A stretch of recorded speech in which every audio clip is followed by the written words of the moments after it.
Okay, we're going to get started. I'd like to welcome you. I'm Mike Dowman, principal of Woodbridge School, and all our elementary colleagues will be here at one point or another. For example, Judy Tuttle has a Z-Quest parent meeting, so she'll be flying in anytime soon. Tom DeGraff, who's what we put first on the docket, has to get to baseball practice with his own son. So anyway, we'd like to, as elementary principals, you know what, we all serve on a curriculum team, but our staff is who does the work. They work diligently. They are very dedicated to making sure that what they teach in the classroom reflects state and national standards, reflects best practice, and they just do a super job, so we want to give the credit as it's due to them. We're going to start a little bit with Smarter Balanced and kind of give you the elementary perspective. All of our students will be taking that, and you're probably going to cover this, aren't you, Tom? Today we spent some hours looking at some of the sample items, and it's going to be a challenge for our students, but go ahead, Tom. As John kind of introduced, this Smarter Balanced assessment is kind of more of a consistent, what I would call a summative assessment. In the education world, as we look at data-driven instruction, we look at things such as formative assessments, and that's the quick thumbs up, thumbs down on a daily basis to see what is our students' level of comprehension of what is being taught that day. That piece is done. Along with that, we have what are called interim assessments. And those are assessments that are given periodically throughout the year. Zeeland currently uses discovery education assessments, and that is done 3 times a year. We call them benchmark assessments over current year's standards. And it's based on the Common Core terminology, so it's that higher level thinking, but we give it at the fall to kind of see where kids at going into the year on the current level of learning. We give that in the winter months, January, and that is currently it's in ELA and math, and eventually I think we're going to be getting to a science component that will be developed, and then it's also given at the end of the year, and that measures that growth over time of that year. It helps teachers determine what areas they need to do some reteaching on. Obviously, for giving the test at the beginning of the year, a lot of that content hasn't been touched, but it's going to give teachers that knowledge. Boy, in fractions, our students are really good in adding and subtracting with common denominators, but when it comes to uncommon denominators, they fall apart. So that helps us track that piece with the Discovery Education tool. The Smarter Balanced assessment is that summative assessment at the end of the year. It's going to be given the last, typically we'll be giving it in April and May. We kind of have a window of opportunity to give that, and we'll have those assessments results back immediately, as John said. The biggest challenge, I would say, is that it incorporates that technology piece. And right now, it is designed for PCs, and in our computer labs we'll be using that. And I'll talk about a few of the schools will be piloting this in the next 2 weeks, starting next Monday. But eventually we would like to get it on the iPad compatible so that it's easier for students to use. They're using that technology in the classroom on a daily basis. It's going to be an easier platform then for them to assess on here. It talked about today, Ellen, Mike, and I looked at the sample test because Quincy, Woodbridge, and Lincoln have been selected at random, I think, to pilot this assessment to give feedback to the national government to see how our students are doing and to give constructive response. Surveyed information back to them to let them know what went well, what didn't go well. We get no data from this. So on here it says we're going to be spending 2 weeks working on this. Woodbridge, I think, only has 1 pilot, 1 grade level. 5th grade ELA. 5th grade ELA. Ellen at Quincy is doing 3rd and 4th ELA, and at Lincoln we're doing 3rd grade math and 4th grade ELA, as well as what's called a performance task in there. These are additional tasks where teachers might have to lead a discussion about a book or a selection of text with the classroom and discuss pros and cons of a piece, maybe a persuasive piece. We're not sure because we don't know what those pieces look like, but every classes will look different if they're given that performance task. Students then have to go online, and when we're taking this, they have to type their answers in. One of the questions we looked at today in the ELA piece was we were given a paragraph, and it was an introduction and about the first paragraph, and it was lacking details. So it was very open-ended, saying, as a third grade student, you now need to go in and add details as well as a conclusion to wrap up this piece. So it's very different than the MEAP. It's much more open-ended, and they're looking for kind of how we're teaching those details and conclusions. On the math assessment that we looked at today, it gave kind of a multiple choice format, but it gave us a nice number line with a point on that number line, and it asked us to show multiple samples of equivalent fractions. And it gave us 5 different examples, and we had to look at each of the 5 examples and say, yes, that was an equivalent fraction, or no, that was not an equivalent fraction. So it kind of looks multiple choice, but it's different because they've got to answer questions A through E before going on to the next question. So it's awkward, to say the least. So this year, we're excited, believe it or not, to give this assessment, to give the students a chance to see what it looks like. A lot of our discovery education interim assessments that we do 3 times a year are computer-based, and they have the same format as the Smarter Balanced. But yet we know where our students are going to struggle is using that technology to answer correctly. Our third graders are not ready yet to do word processing, and right now they anticipate about a 3-hour window of time to do just one content area. After Mike, Ellen, and I looked at the ELA piece today, there's no way in the world that's going to take place in 3 hours. It's going to be more of a day or multiple days just for that one content area. The good thing is this test will not be formally administered to all districts in the state until 2014, 2015. So we still have at least a year to really ramp up our technology delivery piece. We're going to have to apply that to our second grades, move some of those expectations down to our first and second graders, both in the labs, with our formal technology instruction, as well as getting the teachers in the lab earlier and making sure they're working on keyboarding skills, as well as how to use the mouse, how to use an online calculator versus the calculator next to them at their seats. So that's in place. And again, this will replace the MEAP, which we are thankful for, because every year the MEAP kind of changed. When we thought we were ready for the MEAP for the following year, there'd be changes that were unanticipated.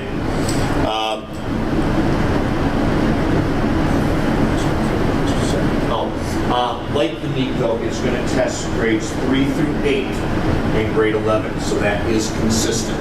It will not be administered to our K first and second graders.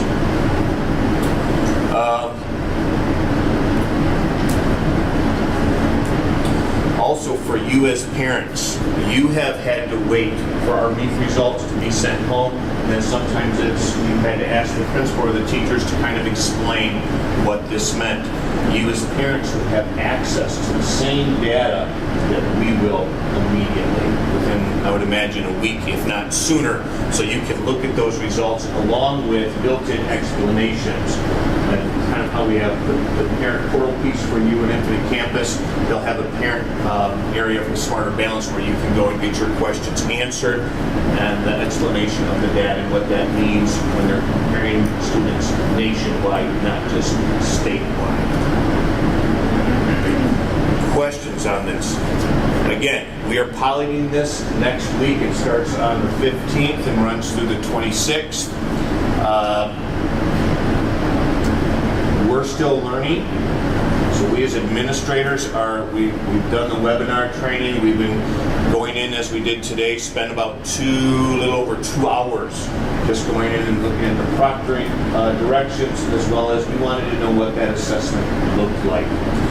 There will be a chance for teachers in my building in 3rd and 4th grade to show students what that piece is like, but it's pretty cumbersome and it's going to take them a while, so we're not exactly sure if we're just going to show it to the teachers and have them practice it, or if we're going to have the classes come in, do a short practice session of about 8 to 10 problems, and the ELA piece if they're doing ELA, or the math if they're taking the math the following week.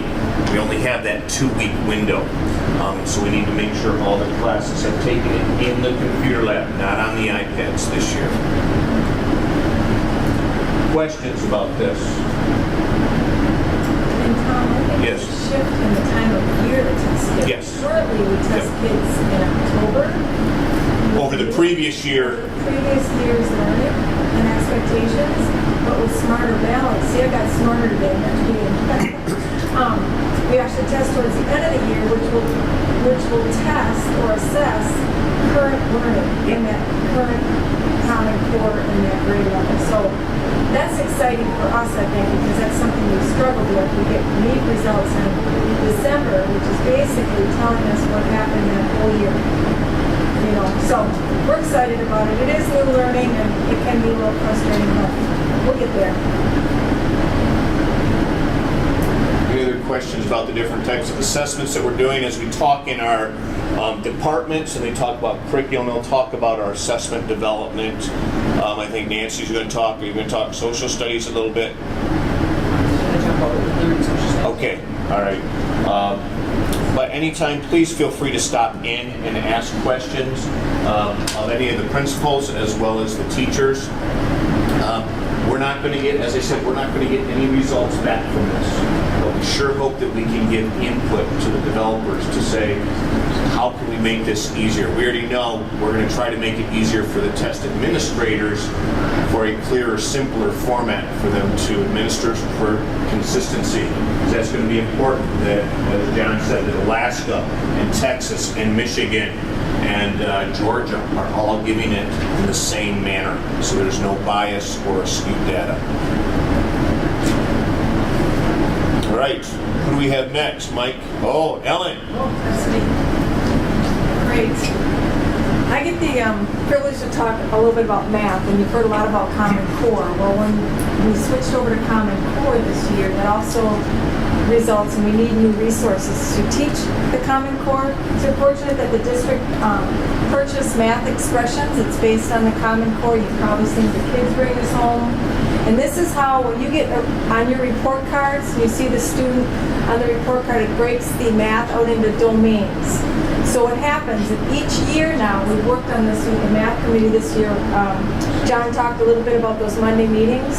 We developed a report card that transitions from K all the way to 5, and it talks about those domains. And math is scaffolds. We have those domains in each area, but in kindergarten, for example, they're building number sets. And by the time they get to 5th grade, they're doing more with number and evaluating that. So we're fortunate to have those materials. You've seen a lot of that, and in K2 we have smart boards in the classrooms, so the teachers are able to use the interactive whiteboards as well, which has been really fun to watch as we develop the numbers and all the domains for math. I was just going to talk just a little bit about, you probably have noticed some changes since you've been in school in the way that we teach math. It's now more where they really have to think about their thinking, and they have to be able to write about and explain how they got their answer.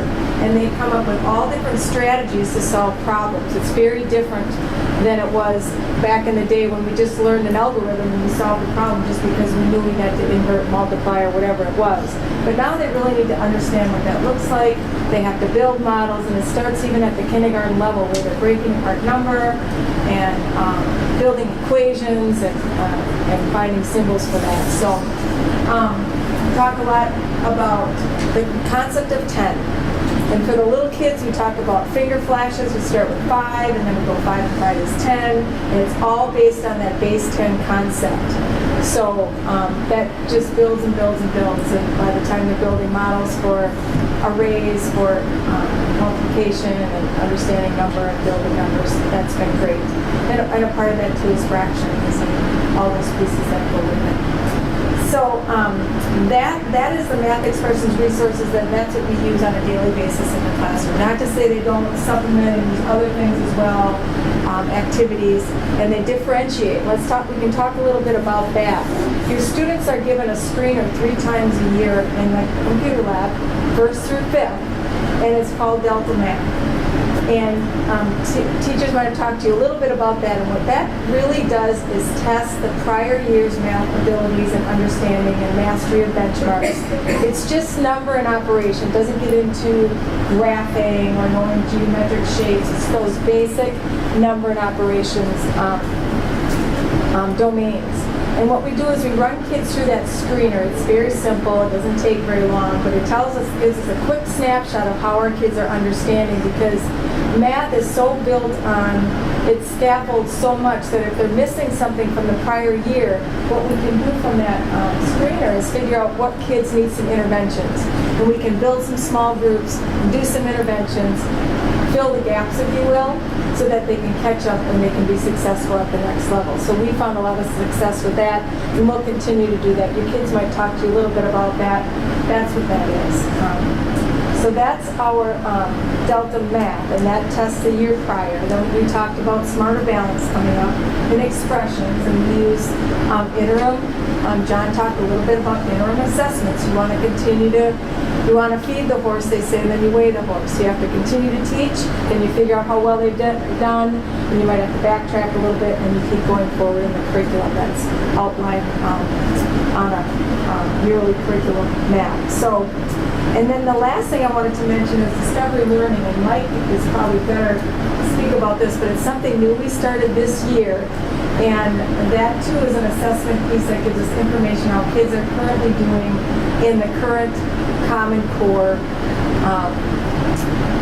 in their current grade level. So we're learning more about that. We can use that to build more probes, we call them, and we can do some more assessment. And actually some teachers are using this in the classroom. I know several are in the district, and they might be going on Discovery Learning. They might be sending home links for some homework, for some videos to watch, for some different things to do, and we're finding a lot of success with that too, where it's really meeting kids at their level and with their needs. So that's my information. I did bring a couple books. If you wanted to look at those after, feel free, or you can ask me questions. I'm going to put these on the front bench. These are takeaways from tonight, so if I forget to pass them out, they're up here. I'm going to talk a little bit about ELA. And ELA, Ellen talked about the discovery. With our English language arts, we take the discovery assessment, which is totally aligned to the Common Core standards also, and it gives our teachers a good perspective on what they're supposed to be teaching throughout the whole year. And so if they see, when they take that first assessment, students are going to know some things. So they're not going to spend time during the year reteaching those things when there's so many other things they have to teach. They take the mid-year assessment to see the progress, and they're able to see the progress for their whole class and individual students' progress. So you may have little Mikey Dowman, who's way down here when the year started, but you watch for that slope, and even if I'm behind, I'm showing progress, which is what we want to see. Whereas we may have Ellen Kontowitz, who started out up here, she continues to show that growth. So we look at individual student scores, but we also look at our progress as a classroom in teaching to the Common Core. ELA curriculum team, and these are the Monday meetings. ELA has also had some extra meetings throughout the year, full day meetings. We've done a lot of learning. Last year we transitioned to the Common Core standards with math. This year we have figured out how to teach to the Common Core standards with ELA, starting with writing. We also spent time last year redesigning our whole curriculum because we went to the all-day, everyday kindergarten. So we had to look at what we were doing, and it wasn't this nice group of teachers in 2 buildings that knew what they were doing for 100 years. It was a lot of new teachers and a lot of staff in 6 different buildings that we wanted to be teaching the same thing. So we met last summer with a group of teachers to work on this and redesigned our whole curriculum to align with the Common Core for kindergarten. During this school year, we've been working on the same thing for grades 1 through 5, and we'll begin next year with writing in all of our 1 through 5 classrooms. Writing's an area that our scores typically have been lower. They've been lower across the state, but it's the area that we're starting in all of our classrooms. We're using what are called MESA units. MESA is the Michigan Association of Intermediate School Administrators. What the state has done, or all the state, the Ottawa Intermediate School District, Muskegon Intermediate School District, Wayne County, what they've done is they've commissioned a group in our state. Instead of everybody doing their own thing, they've commissioned a group in the whole state to write good, solid, Common Core writing units that we can all use for free. So it really has made sense in this economy to have a good group of skilled professionals writing them, and we all get the benefit of using them. So I'll show you what we did with kindergarten. Eventually, we will have this for every grade level. We started with kindergarten though because of the all-day, everyday. What we had to do when you get a document like this is all the Common Core standards and what we have to teach in every reading, writing, speaking. Yeah, ELA isn't just reading. It's reading, writing, speaking, listening, all kinds of different areas. So we had to look at all the standards and we had to decide what does that really mean for our students. So what our teachers did was look and come up with what are called I can statements. And this is the March kindergarten, used to be called curriculum map, now it's more of a pacing guide. So they took, this is what we want our students to do in the month of March, or what we want to concentrate on. The I can statements are statements they can share with the kindergartners, or we have the same thing now for 1st, 2nd, 3rd, 4th, and 5th. They can share with the students so that they can understand it. Then what resources are they going to use? And I brought a bunch of the resources. You know, with literacy, we have oodles and oodles. If you've been in elementary schools, you've seen the book rooms, the Just Right book rooms, the classrooms. I have a few teachers in my building that I'm afraid the walls are going to implode upon each other because of all the books. But with all the literacy activities, we have a great deal of resources. So I just brought the March ones in case somebody wants to look. But what we're using for the reading, there's a lady called Lucy Calkins, who's an expert on literacy. We're using her reading units. Then for our small group reading, we use a set of materials called Literacy by Design. And these are all leveled readers, just like our Just Right book rooms, where our kindergarten teachers are working with students in small groups at their reading level. That's what our 1st, 2nd, 3rd, 4th, and 5th grade teachers are doing also. That's why we have so many books that go with this. Independent reading, that just talks about what we want students to do on their own. Then we also have phonics and phonemic awareness at the lower L rooms. We have a handwriting component for our plan. We have writing, and that's where we're using the MESA units. Again, I brought them for you if you want to take a look. Currently, our kindergarten students are working on how-to books and writing a how-to type of paper. All of our grade levels have specific types of writing they're working on. Now, along with that, along with that how-to writing, and along with all these units are more books. So the students are reading how-to books on making a monkey and giving, these are good examples for them, and then they apply it to their writing. But there's a lot of components to the ELA, and our kindergarten teachers have really worked hard this year. It's almost like staying ahead of the gun because they've been working even all year on getting month to month done, and we just appreciate their hard work. But they've kind of set the pace for the rest of the grade levels as they also work to have curriculum maps like this. Any questions for me on ELA? I kind of buzzed through that quickly. There's a lot to ELA. We would gladly talk to any of you individually if you'd like to come talk to us too in our buildings and show you some of the other materials they're using. Any questions though? Okay, we'll get started. Social studies. Mike thinks he buzzed through. I will be up here for a very short time, and I don't mean that social studies isn't important, because it's very important to our students.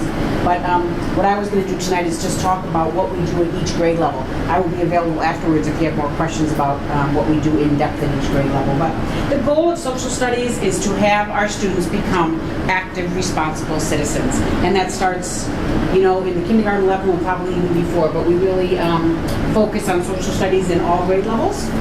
In the kindergarten grade level, what they focus on is myself and others. It's hard for a 5 and 6-year-old to think of other people. They just think of themselves.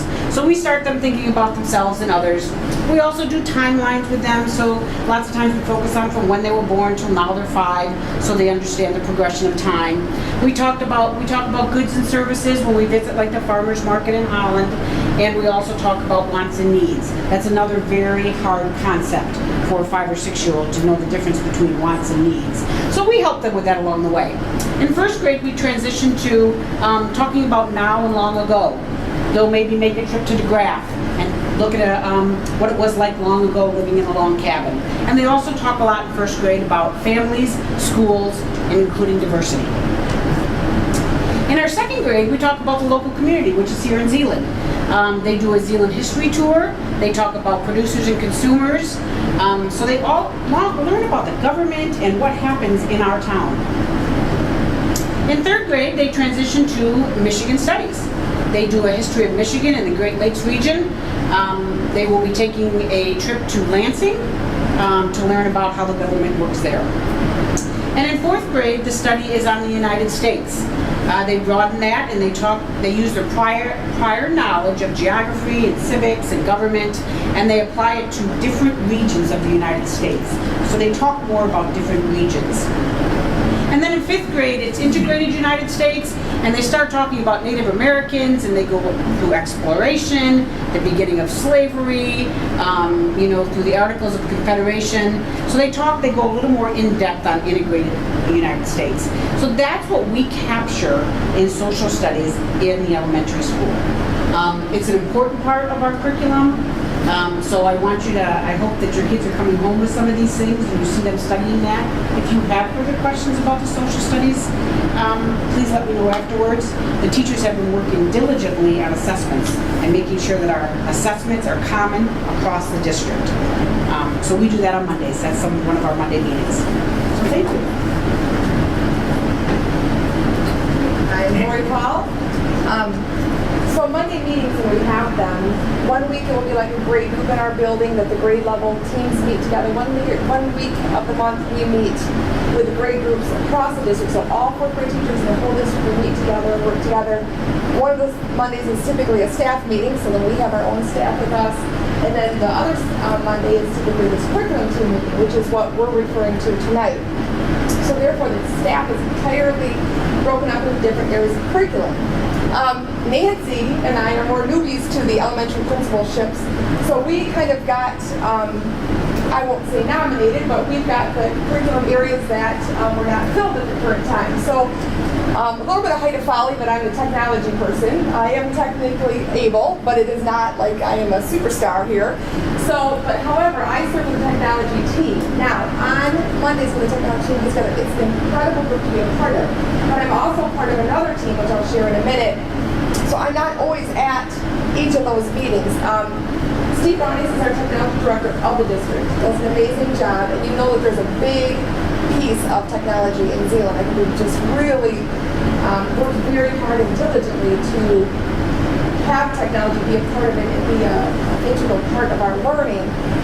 Also, we have Tony DeLora, and he is this year's has taken the role this year as our kind of our tech teacher, and he has just got the award in the honor of the Apple Distinguished Teacher, one of the 85 nations. So that's a pretty exciting thing to have him as our very own. It's a huge honor for him. But he kind of guides this technology committee when we meet on Mondays. But more than that, I just want to share the excitement that happens in the classrooms every day with technology. It is a tool. It is not an end-all. It is not, I don't want my kids in front of technology. When I say my kids, I mean my kids in our building, in front of it all the time. It's a piece of what we do, but it's not everything that we do. However, there's some really cool things that happen. So just to kind of share out, we have like a computer class, which is grades 1 through 5. This current year, they have it one time a week, and then it's for a semester. So during that time, they're taught some really neat skills from first grade of really getting a handle on how to use that computer to fifth grade, doing some pretty amazing web interaction and building of things and learning and stretching. Technology coach at each building, so more for kind of a staff support. So we've got Tony DeLora, who's the head of kind of all the teachers, but then we've got in each building a technology coach. So you've got somebody who can kind of say, I can come alongside you if you want to get your web page started, if you want to do this questions and kids are not sure how to do it, I can try to help you. I'll learn if I don't know, we can come alongside together. And they're really in your building to say, it's not like, hey, my mouse is broken, you can help fix it. It's more of, I really want to learn this question, I'm not sure how to get started, can you help me get going with that? So we have that tech coach, which has really been a great piece to have for that. Obviously, the tools that we've been given right now from kindergarten through second grade, in each classroom have a smartboard, which is like an interactive whiteboard, and that's been a great addition. It's a great way for the kids to learn. Third through fifth currently have a set of iPads per grade level, so they are now sharing them with the goal of next fall having a one-to-one third through fifth grade. So if you have a third grader, they will have their iPad next year, not to come home with probably, but at least to have that they can continue on. And that will be more available for them to do things with it because they would not have to share it all the time. The focus, though, is that digital citizenship. We want our kids, technology is not going away. We can love it or hate it, but it's not going away. So we want to make sure we're teaching our kids to use it with integrity. What does that mean to be online? What is safe? What is not safe? As parents, we need to learn that too. And to be as much ahead of it as we can. So that's really just kind of the focus of an overall picture is we need to help them learn it. How do we do that with integrity? I did a quick video. It's a 1 minute. Don't worry, I won't keep it too long, but it's just kind of a fun little video.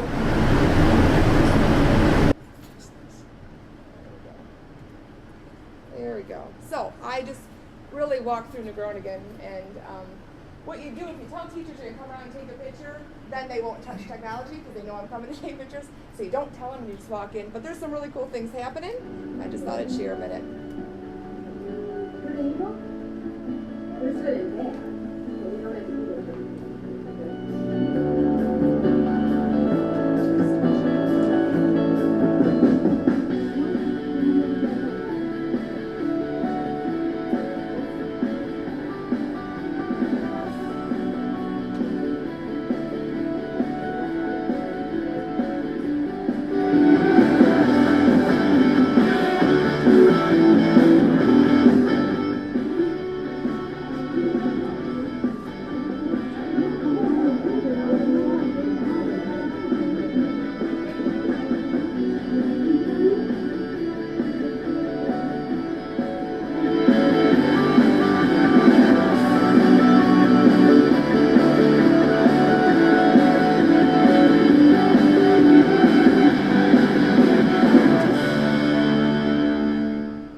I'm a part of. There we go. Go back. World language. And that's another curriculum team that meets that I share my time between the two. And really what that means, it's a big word for, I mean, some Spanish teachers. And we've been talking about the curriculum. We've integrated this year. We've added kindergarten to most of our buildings so that we have that new piece in the Spanish curriculum. And it's kind of just working to build up that curriculum and how we work them this current year again. Their time was added because they had a half an hour last year a week. This year they meet with them 42 minutes a week. So kind of what did that mean for them curriculum-wise and what do we do? So we've worked a lot on that progression throughout the year. But that's really what that is. All right?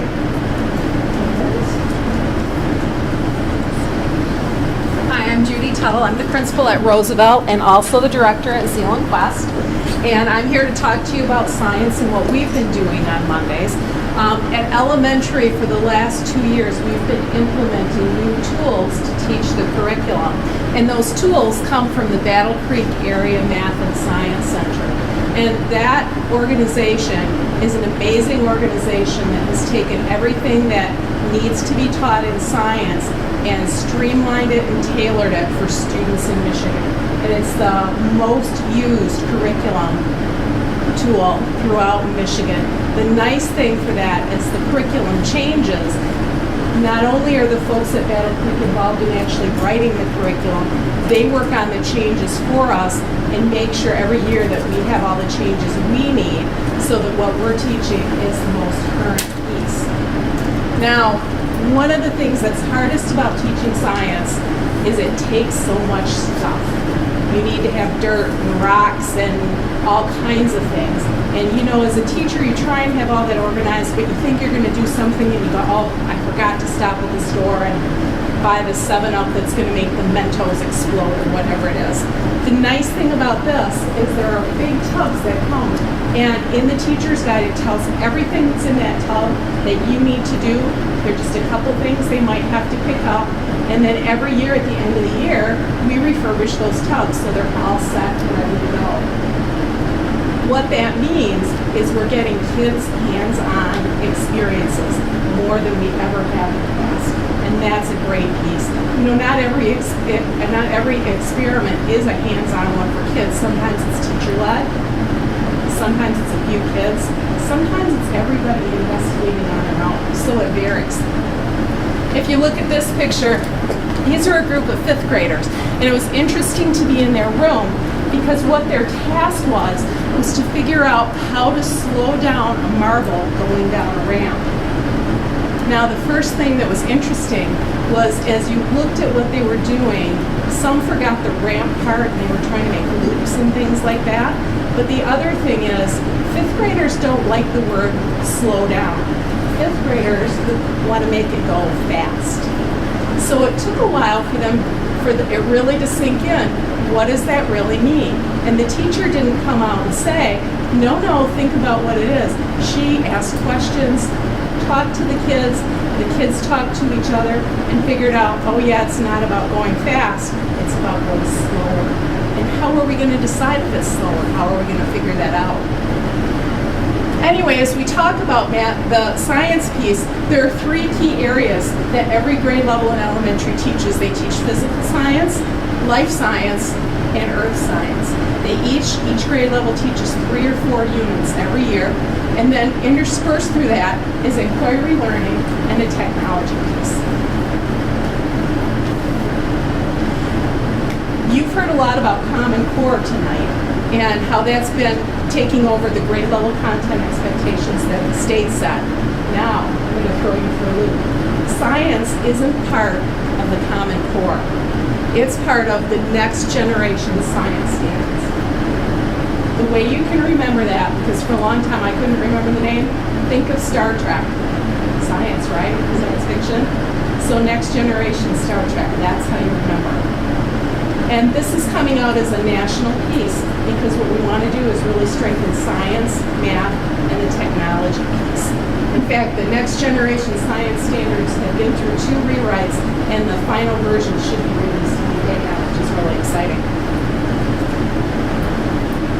As we do science, again, the experiments, the new word is investigations, but it's getting in there, it's seeing what happens, it's making observations, it's developing emerging understandings, like I gave you the example of, ooh, it has to slow down. How am I going to make it slow down? How am I going to prove it slow down? And then testing their understandings and seeing if they can replicate their results. As you know, the MEP is going away. And when we test with Common Core with a smarter balance, science will not be a part of that. But Michigan feels really strongly that science and social studies need to be tested. So there will be some kind of a state test tied into that. So you can watch for more information on that to come. So that's my part on science. And now I'm going to put on my hat just for a minute for Z-Quest. A lot of you know that we also have an alternate school here in Zeeland, and we've been meeting with a lot of the regular teachers and all the other classrooms to work on curriculum, to work on instruction, technology, but we're also meeting on our own to do some things. Zeeland Quest is a multi-age school. In the classrooms next year, you'll find the classroom with kindergarten through first grade, second, third, fourth, fifth, and sixth, seventh, and eighth grade kids.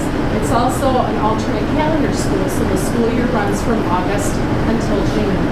There's a lot of independent learning, there's a lot of project-based learning, and we decided just to put in a slide about it. If you have more questions, I'll be around afterward to answer.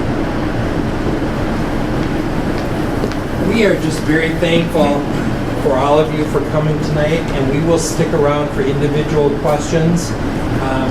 I love the group I work with, and you can see why after listening to them tonight. Everybody's passionate about kids in Zeeland. You know, just one closing thing. John talked about his own kids. My 3 children are all products of Zeeland Public Schools. And I tell you, my last one is completing her doctorate work in pharmacy. The other 2 have graduated, are gainfully employed, and have that health insurance and are on their own self-supporting. So if that's any indication, I would just say that Zeeland Public Schools did a fine job. And when they went to college, whether it be Roosevelt University in downtown Chicago, Grand Valley for one, Hope, and then Ferris for the pharmacy program, they continually said, I can't believe some of these kids didn't have writing, didn't they have this when they were in high school? They were so very proud of what they took when they went to college and felt very well prepared. So just thought I'd share that part. In a couple of years, I'll be totally without paying for any kids' school. That's nice. Anyway, we'll hang around. Just ask any of us. We can all help with whatever subject area, but we just want to let you be excused to go home. So, yeah, make sure you stop and pick up these takeaways with some of the vocabulary and some of the history materials. This will be on the website too.